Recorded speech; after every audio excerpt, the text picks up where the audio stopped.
My name is Susan Levin. I am a registered dietitian at the nonprofit Physicians Committee for Responsible Medicine and the nonprofit Primary Care Clinic, Barnard Medical Center. I am here today to ask the committee and ultimately the USDA to follow the path of evidence-based guidelines that have been improved upon but not perfected by recent iterations of the committee's report. More diligence for facts and scrutiny against the pressures of industry is needed. One of the most outdated recommendations by the dietary guidelines is its commercially oriented push for Americans to consume dairy. What may have started as an attempt to stabilize dairy prices has become a serious health problem for many and has justifiably been criticized as racist practice for two reasons. First, dairy products are not well digested, if digested at all, by most people who are not white.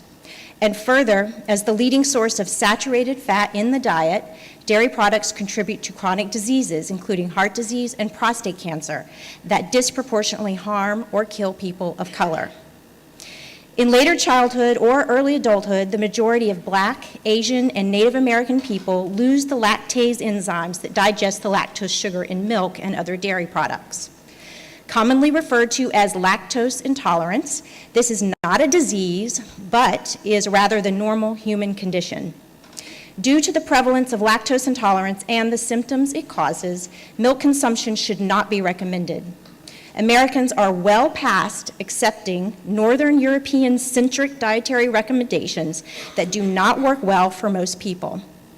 The dietary guidelines need to reflect and respect that change. The American Medical Association's official policy is that the USDA should, quote, include culturally effective guidelines and recognize that lactose intolerance is a common and normal condition among many Americans. And they go on to say that the dietary guidelines for Americans should clearly indicate that dairy products are optional. As a dietitian who has repeatedly corrected ailing patients' misconceptions about the necessity of milk in the diet, I ask you to make that information available to all as soon as possible. This should not be suppressed information that protects industry while harming people. Let us look to our neighbors to the north. Canada's decision to remove milk from a prominent position in the Canadian Food Guide is a testament to that nation's ability to support and respect science and its multicultural population. America should be no less aware and no less accountable to all of its people. Thank you. Be sure to hit that subscribe button for more highlights and information about the changing dietary guidelines in 2020 and exclusive analysis you won't find anywhere else on YouTube. And make sure to hit that notification bell too so you don't miss the next video. Y'all know what time it is. Red Pill Vegan. Next.